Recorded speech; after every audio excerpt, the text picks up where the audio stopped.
same things? No, very much. I say this in my book. That's why I don't believe. What's the point? That's why. But I'm not asking people to believe that if they don't follow my account, they can't be saved, and indeed may be condemned.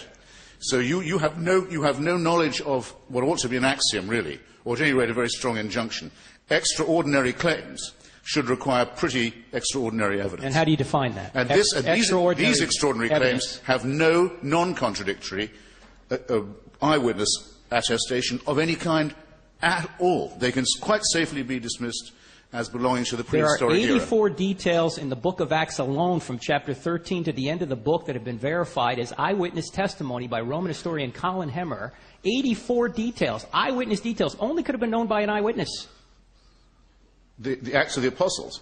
Yes. There's no independent, none of the Gospels are written by anyone who was an eyewitness or present at the time of the supposed life of Jesus of Nazareth.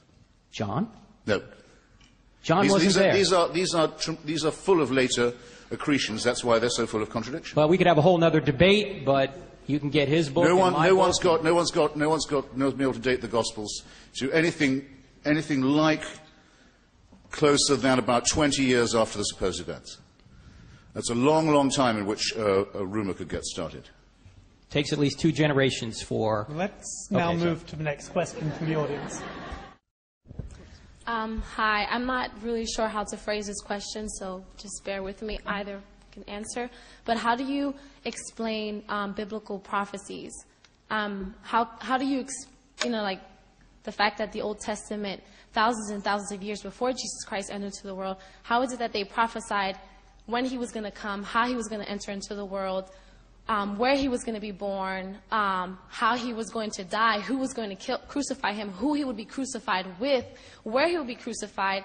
I've got no problem with it. And the fact that he rose from the dead 3 days later. How do you explain that was prophesied thousands of years before it actually happened? I personally just want to know. Well, not all those events are as precisely foretold. That's why the Jews, in whose book these premonitions or foreshadowings occur, do not believe the Messiah has yet made his appearance. They are, in my submission, quite right to be doing that, though I think they're wasting their time waiting as well. Just to give you one example, it is said in the King James Version of the Bible, the one that was hammered together in England in the early 1600s by a committee, the best book ever written by a committee, certainly the best written, but nonetheless the work of many inexpert hands translating from earlier Greek and Hebrew work, say a virgin will conceive. It's in Isaiah. In fact, the word in Hebrew is alma, which simply means young woman. It doesn't make any reference to virginity at all. The other prophecies that are promised to the relevant king in that section of Isaiah, all of them fail to come true, even in the action as described in that book of Isaiah. However, the New Testament, you'll have to notice when you read it, says when, for example, Jesus goes to Jerusalem riding on a donkey, it says, thus it was fulfilled as Scripture had foretold that the Son of Man will come on an ass. Well, if you know what the prophecy is, and if you want people to think you're fulfilling it, you can just say, well, that's what we'll do, we'll produce a donkey. But that's not exactly seeing a prophecy come true. That's reverse engineering and self-fulfilling prophecy. I actually agree with Jesus also prophesies that he will come back in the lifetime of those who are his listeners and auditors, and that is the prophecy. Actually, Chris, that's not true. In Matthew 24, he's predicting he would come back in judgment on Jerusalem, not that he would come back in that generation. Secondly, I agree with you on some of these can be contrived, like coming in on a donkey. I understand that, but there are some, like he will be both God and man, and that he will come, the Lord you seek will come to your temple in Malachi 3. Also the fact, I guess that could be contrived too. Yes. But I correct myself here. However, please make it brief. Brief. Isaiah 53. Go read Isaiah 53 for yourself. And we have chapter 13 in our book that goes into this. Read Isaiah 53, which is known to have been written well prior to Jesus. In fact, it was one of the Dead Sea Scrolls that was discovered. Probably the most incredible scroll, 24 feet long. The entire book of Isaiah dated from at least 100 BC. When you read Isaiah 53, you will see how that points forward to Jesus. One other thing, if you want a book on this, Dr. Michael Brown has written a book. He's a Messianic Jew on this. It has to do with Old Testament prophecy. So there's a lot more to this than we can deal with in a 1-minute response. Yes, I want to continue the nautical metaphor. I suspect you two are like ships passing in the night, because the topic of debate is which better explains reality, theism or atheism. But neither of you have told us what you take reality to consist of. So this is a question for both of the speakers. What is your conception of reality? Does it in particular include angels? Does it include the devil? Does it include immortal souls? Does it include demons and spirits? Or does it not include those things? What for you is the furniture of reality?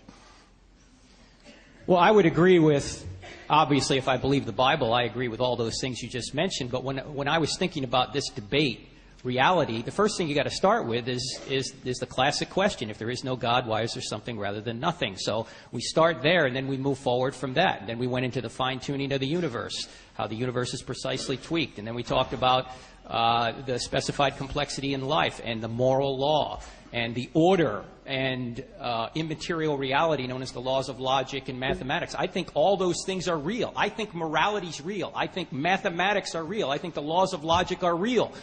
I think theism better explains that than does atheism. So that's why I keep asking Christopher, how did the universe come into existence? Where does morality come from if you're a materialist? Where do the laws of logic come from if you're a materialist? I haven't heard many answers yet. See, you'd do better if you said that since there are such things as angels and demons and evil spirits as you believe, you'd need a God for them to be true. And I think you'd be right.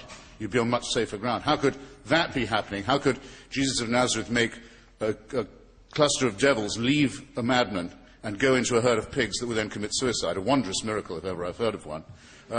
If there was no supernatural dimension, if there was no God. That's the only place, by the way. In order to believe that, you would have to believe in the supernatural. But I think I did say, perhaps I should have spent more time saying so, that I'm a materialist and I do not believe there is a supernatural or paranormal dimension to existence. He doesn't believe that, but there are immaterial realities. He just used one. The laws of logic. Where does that come from? Let's move to the next question. A question for Christopher. Do you believe in moral absolutism, absolute right and wrong? Well, the best known example of this is what's known as the Golden Rule, that seems to be common to all societies. It long predates Christianity. It's certainly said by a version of it by Rabbi Hillel, Babylonian rabbi, and it's findable in the form of "don't do to someone else what would be repulsive to you" in the Analects of Confucius. And most people think of that as being, so to say, intelligible, absolute, and a basis for morality. The difficulty with it is, and the reason why I am in doubt about absolutism, is that a law like that is really only as good as the person who's uttering it. After all, confronted with Charles Manson, am I supposed not to do to him anything I wouldn't want done to myself? It's self-evidently absurd. So fortunately, we're given a sense of proportion and of self-preservation, along with, I just said we're given it. You know how people talk. How sloppily one can suddenly speak.